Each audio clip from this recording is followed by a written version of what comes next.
Hello there and welcome to Precon Recon, where we go through an old commander deck that we've already upgraded, but we redo the upgrade for the recent set. This one's for the lorehold legacies commander deck. So the most recent set, as of this specific recording, was Double Masters 2022. The set before that is Commander Legends number 2 Electric Boogaloo, as we all know. So, I did this deck. I think this was one of the first decks that I did here on the channel. And, you know, I think we've grown a bit here as a channel and whatnot since I did that deck. And I think I've grown as a person and whatnot. Lots of things have changed since then. Like, a whole lot of stuff has come around for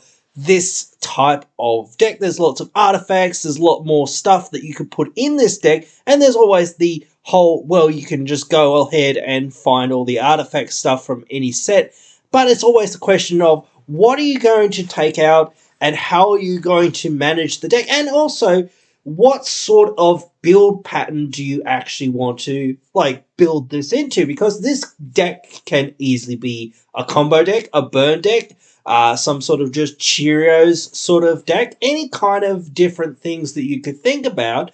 So there's lots of ways to sort of build with this commander. And as I did with the original deck upgrade, we're not going to, we went into a specific path, but in this one, we're not really going to go through a whole lot of the information and whatnot that we did last time because, hey, we already went through all that information and whatnot that we went through back then because, hey, well, we already went through all that stuff. And I just don't think that it's that useful and that helpful for people who are like, okay, I've somehow picked up this deck today, in 2022 or what, and I might do this again in a couple years' time or whatever it is, if people like this concept and other concepts like this. I'm trying more and different things. So I really want to see if people are interested in this sort of thing, redoing precons and whatnot. So this is like the first one that I'm going to try to do here on the channel, and we're going to see how it goes. But yeah, this is the whole idea. We're going to get into this deck.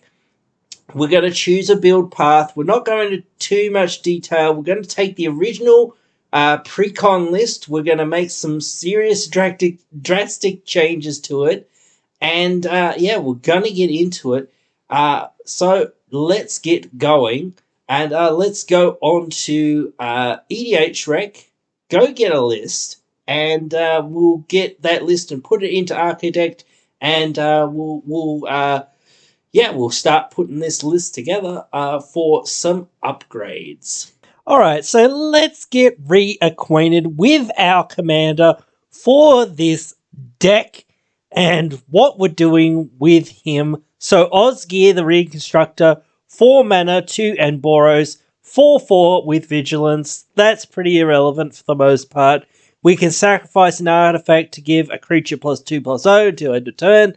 That's also pretty irrelevant for the most part, though it does sometimes help us put some of our artifacts that we need in our graveyard. The most important ability here is pay X, exile an artifact with mana value X or X from our graveyard, and then we create 2 tokens that are copies of the exile card, and we can only do that as a sorcery. So the idea here is to get some artifacts in our graveyard, bring them back for extra value and shenanigans and whatnot. So the obvious thing and problem that we'll sort of run into here with this deck is win condition. And for everyone, that's going to be a bit different. And of course, we're going to have to go through that ourselves and figure that out as well. But that's the process. So let's get along with the actual deck list and what we're going to add and what we're going to cut. Alright, so now we're having a look at some of the cards that have been suggested to be added to this deck. Now, a lot of these cards are very useful cards that probably will make the list. will be some other cards that we'll also probably be looking for and looking at to be very useful for this deck. Certainly so. But it's also a process. So it's one of those things in saying that, we have a lot of different options. Goblin Engineer, basically our red entomb for artifacts. Although we could also play Gamble, because that's basically red entomb most of the time. Or even if it isn't, we're playing so many artifacts for the most part that we'll probably entomb an artifact anyway for the most part. So that is what that is. Now, most of our deck, not 100% of our deck, is going to be colorless, but the most, certainly the most important spells that we're going to have are artifacts and are colorless. So Foundry Inspector's probably a really good option that we probably want in this deck. Now, I'm not big on tutors as a sort of say, but I do know how useful and powerful they are, so I do think Engineer and Oswald Fiddlebender are both very good, as I sort of was saying. Goblin Welder can essentially exchange artifacts from our graveyard and the battlefield, or somebody else's battlefield and whatnot, but that's a little bit weird. We really want to focus on our own stuff for the most part. Obvious cards that we kind of will just happen to have in this deck, like Talisman of Conviction, Swords to Plowshares, etc. They're just going to be there because, well, they're super useful, but again, they're not super duper to exactly what we're doing. Now, Moon Sliver Key, I'm not a huge fan of it, but we have a lot of artifacts in this deck, and it is an artifact, and it can help us tutor for those artifacts that we do want or do need.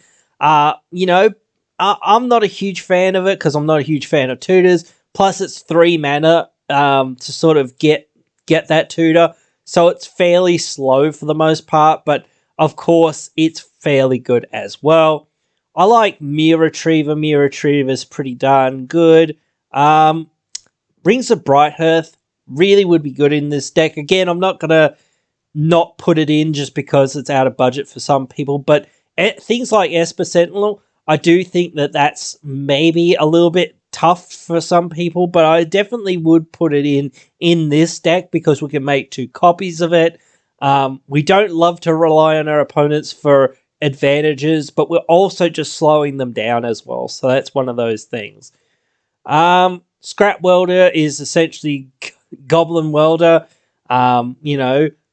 so that, but we have to get an artifact of cost X or less or whatever. And it can only be our graveyard. So I think that's okay. I don't think the power and toughness is like that relevant or that different or that useful to the effect, but it's certainly useful in a deck like this where we're trying to get artifacts in our graveyard and also trying to get artifacts back from the graveyard and things like that. Mishra's Bauble, one of those cards that is obviously fairly powerful, but is also fairly expensive. Especially for an uncommon. So now, I want to say something about Swiftfoot Boots and Lightning Greaves as well, because that's up here.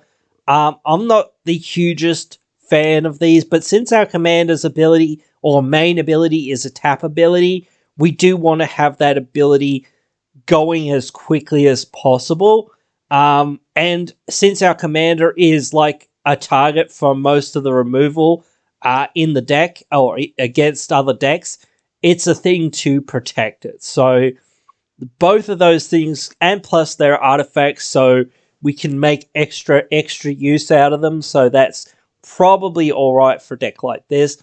I like Phyrexian Triniform personally. I think it's a bit much mana to play fairly. I think you've got to play it unfairly, but that's certainly early to mid game. I think late game, if you ever get there, it's really great, especially with Encore, but we can still make 2 copies of it with our commander and things like that, so it can be really useful. Mystic Forge, most of our deck's going to be colorless, so we can mostly cast the top card of our library, or just pay life to remove cards, so that's useful. Wayfarer's Bauble.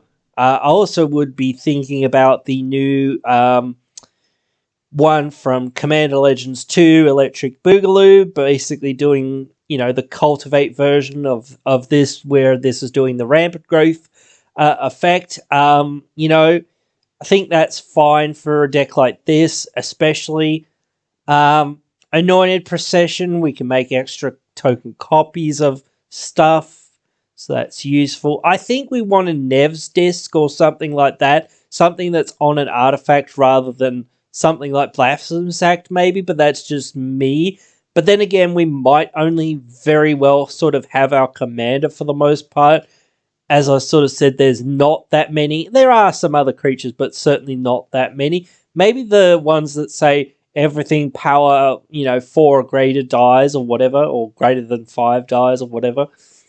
So yeah, that could be useful. But then again, we have that problem of killing, small things sometimes, so can be difficult. Wormcoil's pretty expensive, but also pretty good.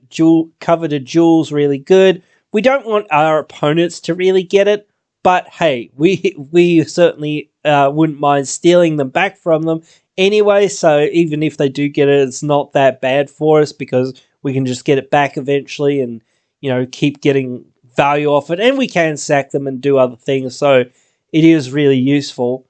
Shimmermere, casting things with flash, is useful sometimes. Not the greatest. I'm not going to go through too much here. Zerta can be useful, reducing the ability of our commander by 2, so anything that's a 2-drop or less is essentially for free and just tapping our commander. Ugin, I'm not too sure about. I never think that the tick down on Ugin is that amazing. The tick up isn't that amazing either, especially for a 6 mana card, even though it reduces things by 2 mana. Never that fond of it. Lion Sash can be okay. We're going to be the ones mostly dealing with our graveyard. So if we're going to exile stuff, or if our opponents are going to exile stuff, we can exile our own stuff to make it bigger or whatnot. Things like that. So there's those little things that would help us out sometimes. I don't think a lot of our creatures are artifacts, so I'm not too sure about Inorganic Extinction. I don't like Soul Talisman played fairly, or played in the traditional sense. If you can get it into your graveyard and play it out, hey, it's pretty good. So, belongs in this deck, but we do have to have a fair amount of discard or whatever outlets to get it in that graveyard, but hey, we're in red, we have a few of those. Liquid Metal Talk's pretty good. I like Ornithopter of Paradise, though. I don't think it's that amazing, even though we can make several copies of it, or copies of it. I don't love Jora's Familiar, but it's pretty good, I think, for the most part. Smothering Tide's a very good card, but I'm not sure that we 1000% need it. Sky Scanner, just drawing more cards. And whatnot, it's pretty good. Ugin's Nexus, taking, stopping people from taking extra turns, and when we sack it, we can take an extra turn. So we can sort of take 3 extra turns when we get the 2 copies of it, or if we get more tokens of it, that's even more turns, which, can help us out to get to those wins that we need to get to. I always think that Trading Post is a whole lot of fiddle work that doesn't really amount to very much. Gain some life, pay some life, get a goat, sack the goat, get an artifact from the graveyard to hand, sack an artifact to draw a card. I just think that a lot of the little things that it doesn't amount to a whole lot. Hello Fountain, I think that most of the time people are playing this because they're like, untap 15 things. Oh, look, I win the game. Wow. But certainly it is an artifact, and, we can have that many artifacts, so we can do stuff with it. and drawing cards is a really good mode. The other mode of untapping stuff to make a 1/1, not that amazing, but it's okay at there. Staff of Domination, just another combo sort of engine enabler. You pay 1 to untap it, you gain 1 life, paying 2, tapping it, untap a target creature by paying 3, tap a target creature by paying 4, draw a card by paying 5. Workshop Assistance, also pretty good. Again, there's some stuff that's missing in here. I'm not a huge fan of Basalt Monolith, like it goes infinite with Zerda and some other things, but you know, like for the most part, I just don't see much. Actually, we might want to pull from Eternity to get some of our artifacts back from Exile. Returning things from Exile is a pretty rare effect, so that could be certainly useful. And certainly a lot of people run Exile-based removal for decks like this and such, so yeah, we probably want that. Lands, I'm not going to go through too much. Buried Ruins, pretty good, but beyond like just running the good lands that you happen to have, I don't know what kind of level a lot of people are at with their lands and whatnot, so I'm not going to suggest too much because it's not really worth the time. But especially any of the artifact lands, even though they come into the play tapped and whatnot, are lands that you want. Or even Treasure Vault, that's an artifact land as well. You know, those are lands that you want because they add extra utility to a deck like this that really wants artifacts in the deck. So let's now move on to the opposite side of this, which is cards we're going to cut from the list. And I'm going to probably agree with like 99.9% of a lot of these cards, because a lot of these cards don't do a whole lot and are either just too slow or too inefficient at what they're kind of doing. Some of them are okay though, and might be worth it. So we're probably, I like Sanctum Gargoyle, but it is 4 mana rather than some of the other things that are 3 mana and whatnot. But it's a last ditch kind of option at the end. Pilgrim's Eye is just to hand, so that's probably alright. I'd like Dispeller's Capsule and some of those other things because it can, you know, it's an artifact that deals with something, and then we can get more copies of it later, so that's pretty useful. I actually like Ruin Grinder, but I just don't like the whole discarding of hand. I like the mountain cycling part of it is pretty darn good. And whatnot. So that's an easy way to get it in the graveyard pretty darn quickly. And cheat it out for later. And now, again, I'm not going to go through too many of the lands for cuts, but basically we just want to cut all of the bad tap lands and bad other lands like Temple of the False God, looking at you, that are in this deck that we don't need. I like Exotic Orchard. I don't know why this is in the cuts list here, but, you know, maybe they were like, well, we don't really need it, you know, in this list because, well, it's mostly a colorless list, so, But certainly I will agree with most of this. Actually, Battlefield Forge is okay as well because it can produce colorless, and you can make red and white if you pay 1 life or deal 1 damage to yourself, which is alright. But that's pretty much it here. Yeah, I agree with all this other stuff, all these other cuts that are here for the most part. Now let's get over onto the actual deck list and figure out what we're doing and where we're going. But just before we get any further into the video, if you're enjoying the content here, you can join the Squirrel Army by subscribing and turning on the notifications. It keeps the squirrels from eating your nuts. But with that, let's get back into the content. Alrighty, so here we go. Here we're done with making list. I'll just scroll up just a bit to show you guys that we actually are at the deck size of 100 there. So that's where we're at. We're all good there. So yeah, we're doing this pretty well. A lot of stuff went into the maybe board of cuts, but we'll get to that in just a sec beyond what we were already sort of discussing. But yes, I don't think we added any sorceries. We added some instants, obvious things, swords, path, gift, pull from eternity. I even added Sajiri's shelter because I just thought, well, Boros's charm main ability on it was to protect our commander. So I thought, well, this just protects our commander, plus it's a land, so we can cut down our lands a bit.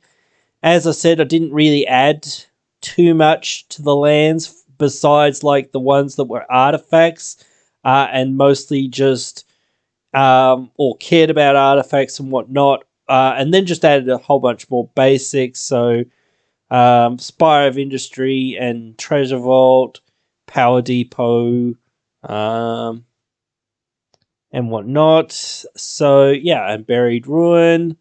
So yeah, that pretty much stayed the same. I think a lot of stuff went into artifacts. You can probably see there's 26 of them, and most of our creatures are artifacts as well. So yeah, a lot of stuff kind of went into that area. That's where most of our deck is. So we talked about most of the cards here. I think most of these Sky Scanner.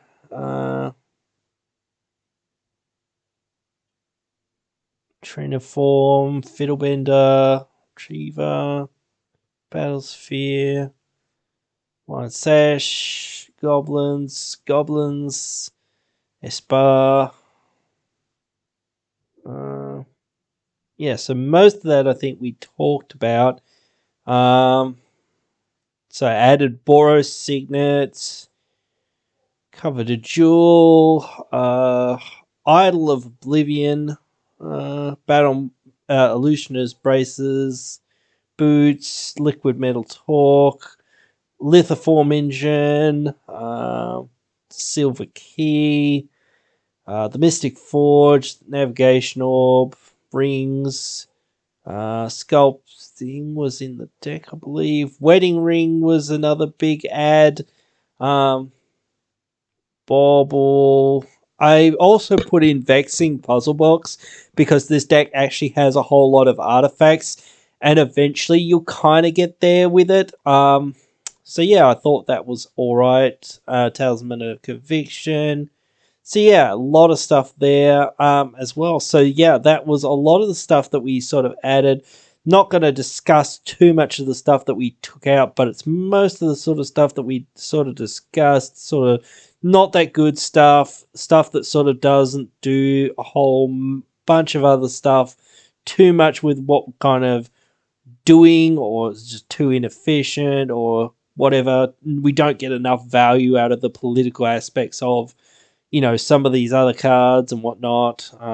So yeah, we took a lot of them out, and there was just better other options. I thought that we could, more easily get more value out of and whatnot. So yeah, I just sort of cut all those things. And whatnot from this list. What else was here? Just trying to remember. Yeah. So that was all of the cuts there. So yeah, like that's the list now as it is. And as I've finished it. So yeah, I'm sure there'll be more stuff that could go into this deck and whatnot. But I was looking to see how this deck mainly wins. And I believe there are maybe a couple of ways to win. Like Alibu can help us to win. It's not like a direct, like, here I win, but it's like, oh yeah, that can really get us there eventually. And whatnot. So that was probably pretty useful. Hellkite Tyrant, that can help us to win or can win us the game.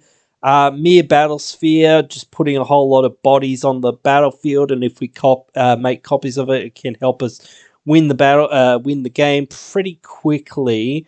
Other than that, there was a couple other cards, like Triplicant Titan that can help us win the game, and what's the other one? The Triniform that could help us win the game. Those were ones that I thought these could help us win us the game and whatnot. So I thought, well, they're pretty good. Although Triniform doesn't have Trample or Menace or whatever, anything else. But it's just really annoying, especially when you get so many copies of it and things like that. And just a big 9/9, just tough to sort of deal with. And again, it can work with some other things. So yeah, those were the main ones. It's sort of difficult to really win without like having a whole bunch of burn stuff in here. So you could take out the Phyrexian Triniform for some of that sort of stuff, I would say. But you do need a lot of this like looping stuff or Battlesphere and whatnot. Take some of that out. You need all this looping stuff, and you need all this stuff to sort of sacrifice, and you need all the card draw kind of or tutoring effects and whatnot as well for the most part. So it's very difficult to sort of cut some things. I was sort of finding it very difficult getting closer and closer to like the end here of cutting certain things and whatnot, because I was like, well, that's a good card and that's a good card. So yeah, it was a little bit tough at times. I'll just quickly as well show you what our distribution is in terms of colors. So we've got mostly white and mostly red. That's why I sort of changed the ratio of numbers of lands, because we're much heavier white than heavier red. So that sort of worked out a bit for us as well. So yeah, but that's where we're at. That's the list. You guys can let me know what you guys think. Write your thoughts down there in the comments below on this redone deck. Let me know what other decks you want me to do. I'll definitely redo them whenever I can, ASAP, obviously. But yeah, I will get to them. But yeah, if I don't see you guys down there in the comments, I'll see you in the next one.